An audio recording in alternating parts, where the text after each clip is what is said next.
நாம் ஜெபிக்கலாம்.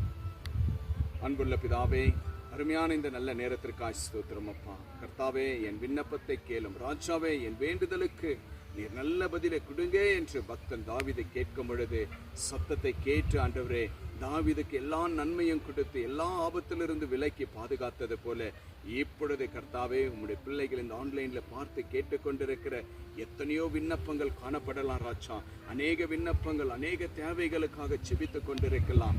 ஏன் தாமதமாயிருக்கிறது என்று விசுவாசத்தோடு ஆண்டவரே இந்த நேரத்தில் அப்பா ஜெபிக்கிற இந்த ஜெபத்திற்கு என் தேவன் பதில் கொடுங்க இயேசப்பா. தாமதமானது ஆனாலும் இனியும் நான் விசுவாசிப்பேன் என்று உங்களுடைய பிள்ளைகள் ஆண்டவரே ராஜாவை நோக்கி, கிறிஸ்து ராஜாவை நோக்கி ஜெபிக்கிற ஜெபத்திற்கு என் தேவன் நல்ல பதிலை கொடுக்க போவதற்காக நன்றி செலுத்துகிறப்பா.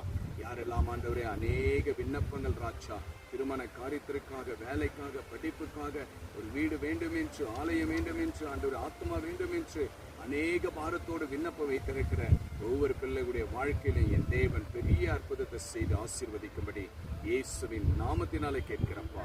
அப்படி அவருடைய கிருபை தந்ததற்காக ஸ்தோத்திரம். இப்பொழுது ஜெபித்த எல்லாருக்கும் நீங்க நன்மை செய்வீங்க என்று விசுவாசிக்கிறோம் ஆண்டவரே.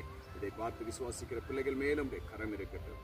இயேசுவின் நாமத்தினால் ஜெபிக்கிறேன் நல்ல பிதாவே, ஆமென், ஆமென். விசுவாசிங்க, கர்த்தர் நிச்சயமாகவே உங்க ஜெபத்திற்கு பதில் கொடுப்பார். இந்த வீடியோ உங்க ஃப்ரெண்ட்ஸுக்கு ஷேர் பண்ணுங்க. இயேசப்பா செய்த நன்மைகளை கமெண்ட் பண்ணுங்க. Have a blessed day. Jesus with you. Jesus loves you. God bless you.